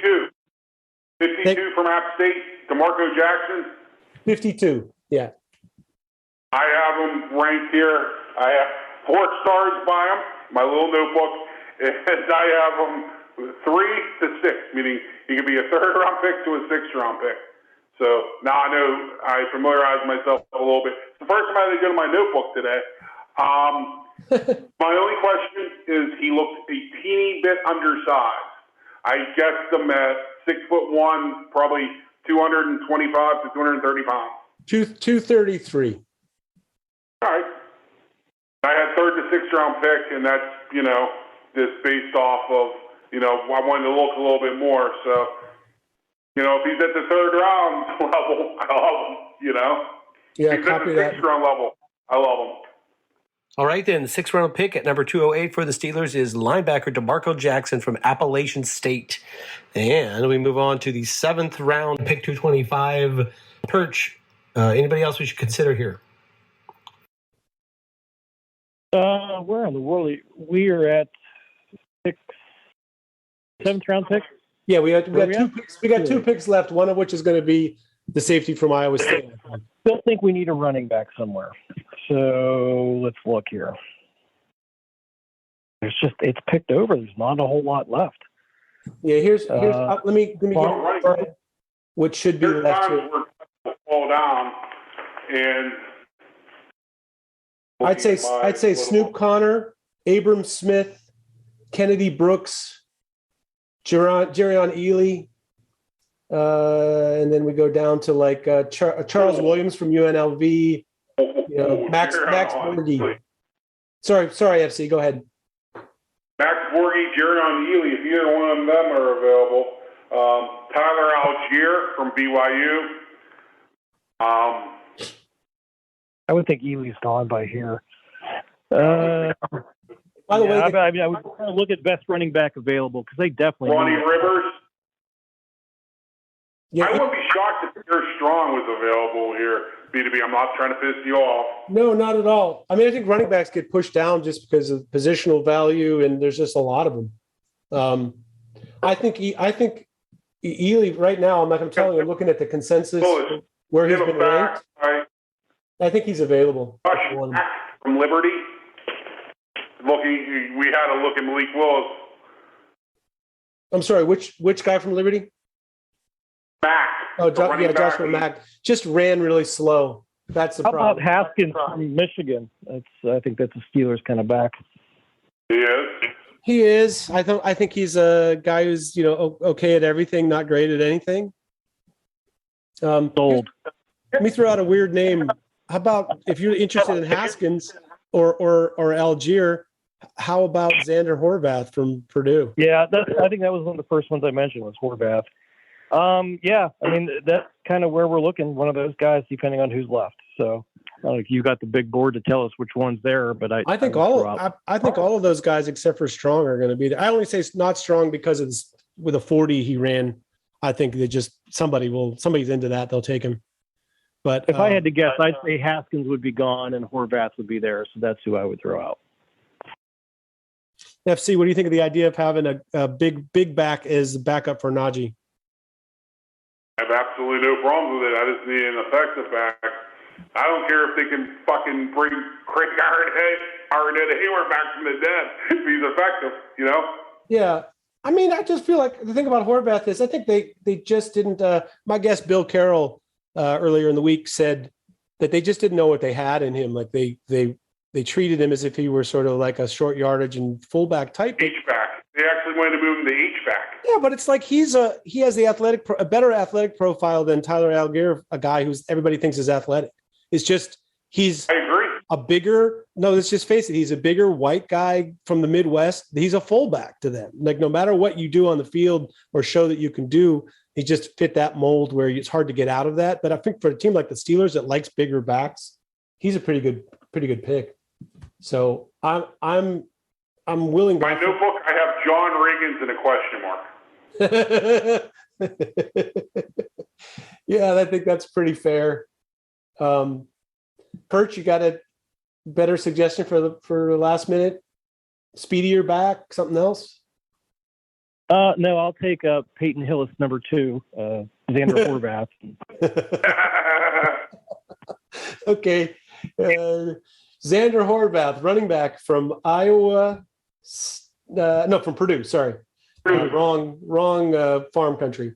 From Purdue, I love it, guys. That's a bit of a surprise, but I dig it. I'm surprised that somebody else besides me likes the player, because I just feel like another guy that nobody's really like on to him at all. But I felt like I don't know, like a lot of tread on the tires and a lot of different things he can do for you. He could, worst case, he ends up as your fullback or H back who can do stuff offensively and is not just a concrete block out there. So I like that. What are we missing? We need a safety, or excuse me, we want a safety, I should say. And we miss it. We're missing. We haven't drafted an offensive lineman or defensive lineman. Here we are. Holy cow! Or quarterback. We haven't even talked about a quarterback. No, I mean, I personally, like, you guys probably know how I feel about this. I feel like if you're not going to pick somebody early, Cole Kelly would be the guy that I'd take a shot on. He's a year over age. He's 24, I think now. But I feel like the offense they were running at Southeastern Louisiana, in your mind, you think, oh, this is a little school, it's junk. But they're actually running a real offensive, NFL style offense. Their head coach, an offensive mastermind, was an offensive coach with the Jaguars and was kind of the guy responsible for resurrecting the career of Blake Bortles a little bit. So like what they have going on there, I think, is pretty special from a quarterback standpoint. He got a lot of middle of the field reads and didn't have dominant receivers. He just had a bunch of them. He had like literally 10 guys who could all run and catch. And that was his offense. So yeah, if you're going to consider a quarterback late, either it's possible he's available at this round, worth thinking about. I have a couple of defensive linemen. I got one. Okay, so why don't we start with FC? Let's talk about defensive and offensive line, since we didn't really address that, and see if we can get somewhere with it. Start with you, FC. Defensive tackle. Louisiana State University, Len Logan. 6'4", 340-pound nose tackle, 3-year starter. He's basically going to play 20 to 25 snaps a game, and he's going to eat up the run. He's not going to give you nothing rushing the passer. He's going to keep your inside linebackers clean, and he's going to eat up 2 gaps. And you're not going to move him with a fucking semi-truck. Yeah, dig it. My 2 would be Eric Johnson from Southwest Missouri State. He's the guy that, or from Missouri State, excuse me. He's the guy that, he played at NFLPA Bowl and won every matchup in the one-on-ones. Then he went to the Senior Bowl and dusted Darian Kennard with a spin move on the first day, and everybody was like, "Who is this guy?" He's basically a Javon Hargrave type player, very similar build and athleticism and so on and so forth. So he's essentially a one-gap nose tackle or a guy that's a 3-tech. He's in his offense or defense that he played at, he actually played 5-tech there. He's 6'4" and 3/8, 300 pounds. So it's like he does have the build to be able to play 5-tech. It gives you a little bit of something pass rushing, but really he's just a good all-around player. And then my sleeper of sleepers for the draft is a defensive lineman from Kansas State named Timmy Horn. And if you guys don't know Timmy Horn, just go on YouTube and search Timmy Horn. He's 6'4.5", 323 pounds. He had a workout that was basically the equivalent of what Jordan Davis did. They're almost the same size. There's very little distance between size players, and Horn is that kind of explosive, guy that he's also not known for his pass rushing, but basically you line up an undersized center or guard against him, or a guy that doesn't really have a good base, they're just dead. And he was great at Charlotte. He was a teammate of Alex Highsmith. So if you go back and you saw that Alex Highsmith tape, you might remember they had this big lineman who was dominant for them at Charlotte. And then he transferred as a graduate transfer to Kansas State. I just feel like Kansas State is not a team this year where he was going to get a lot of attention, therefore no draft attention, but a superior, an freaky, Planet Theory player who I think has a lot of NFL potential, and the people are just kind of cluing into him. So those are my 2 guys there. Perch, you tell me. Yeah, I mean, at this point, you're just looking for somebody who might fill out the roster. I think if I'm going to make any suggestions here, it's take whoever's got the highest upside, where you might actually catch lightning in a bottle and get somebody who's going to make the roster and contribute long term. Because we're basically in undrafted free agent territory here, where you're grabbing as many bodies as you can just to see if anything stick. So, yeah. I'd actually be warm ahead of Logan. I'm sorry, say it again.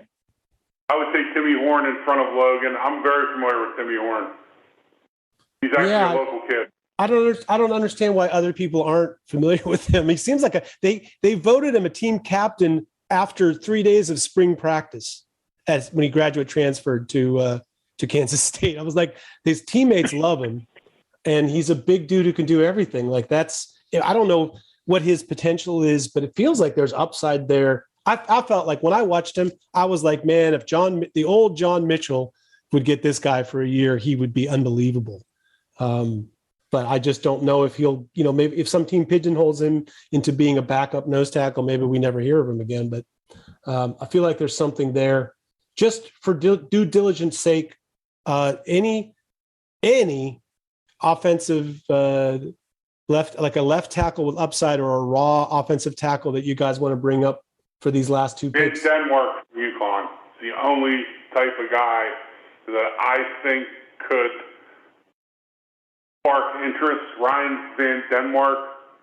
Yeah, Ryan Van DeMark from UConn, I think, has a talent level to go in the second round in this draft. He's a potential left tackle who is closer to being ready to play than most of the guys that people are talking about left tackles. He has size, athleticism. He just played for the worst team in America, and he didn't go to the Senior Bowl. and so nobody knows who he is. But I'm 100% behind that. But here's my problem. I love getting a defensive lineman, and I love getting an offensive lineman, but we're supposed to be picking Greg Eisworth with one of these 2 picks. So what are we going to do?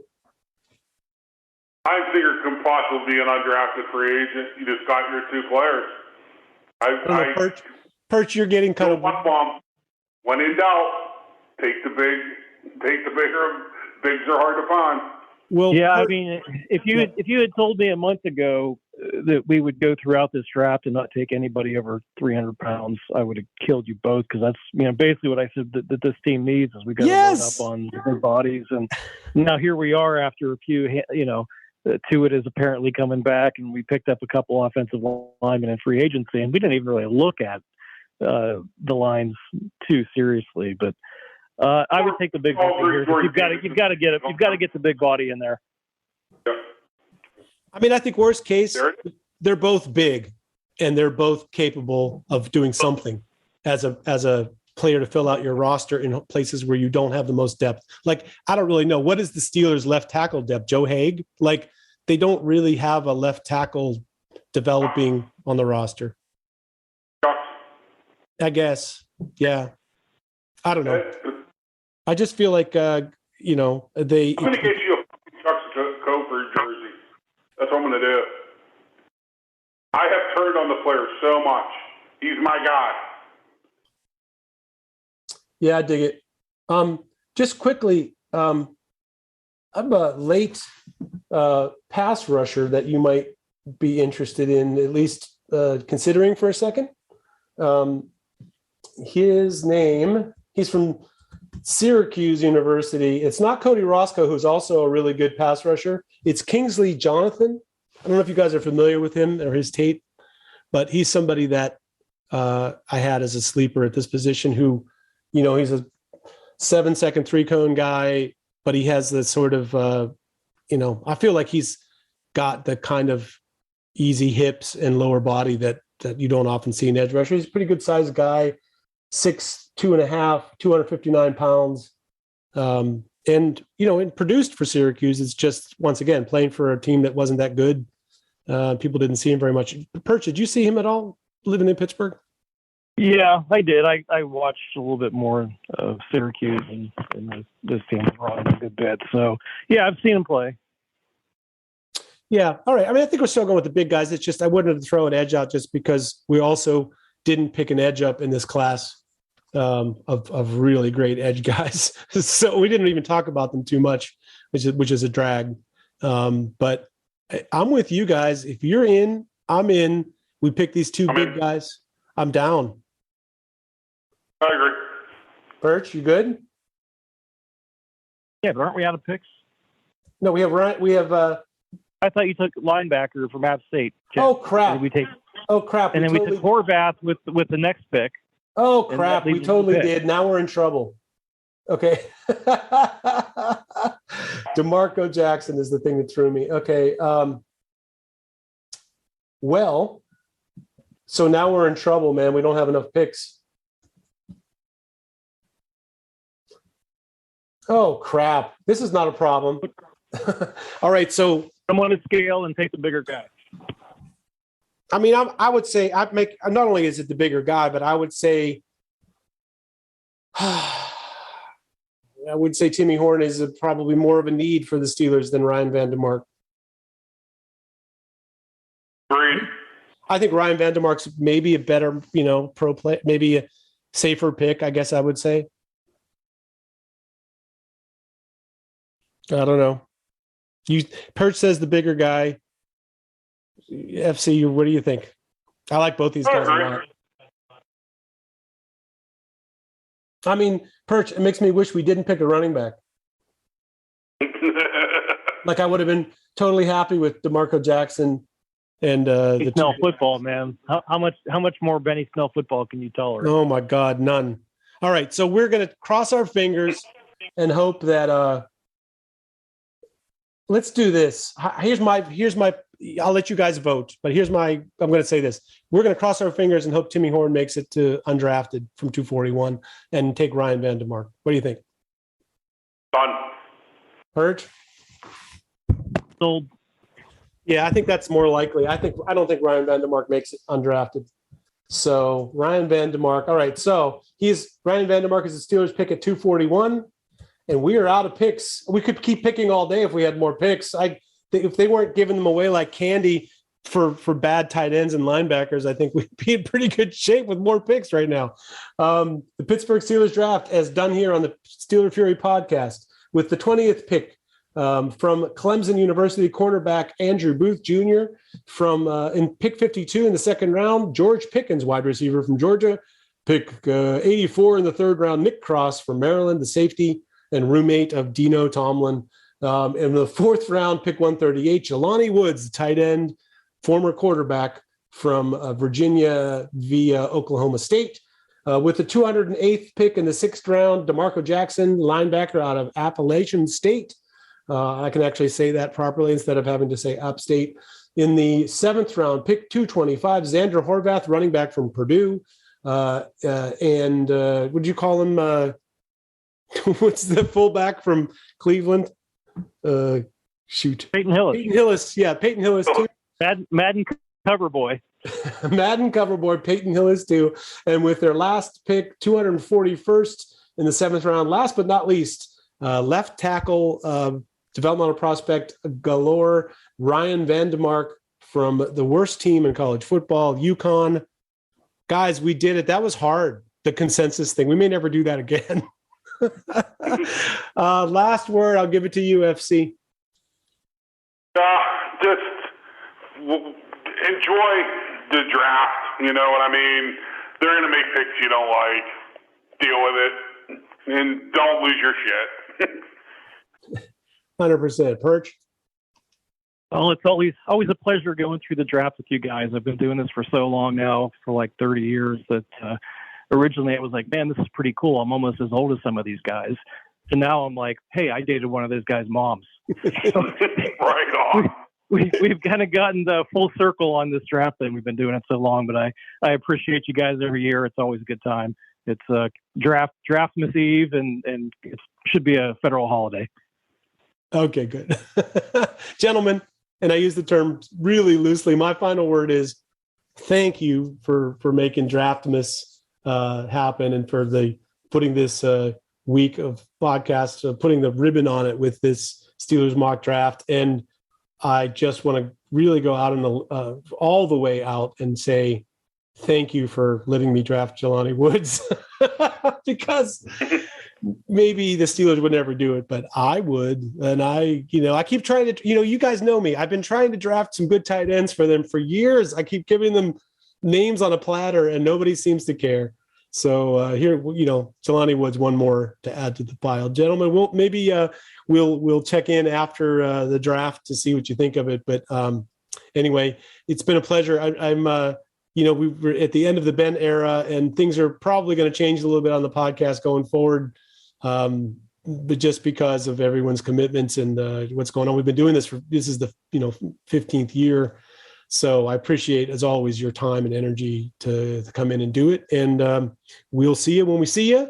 And good luck. As FC says, enjoy the draft. Don't throw your television out the window. It's not worth it. Go Steelers. On behalf of everybody, I'll see you after the Steelers pick them in the draft. Go get them, Steelers. Go. Steeler Fury.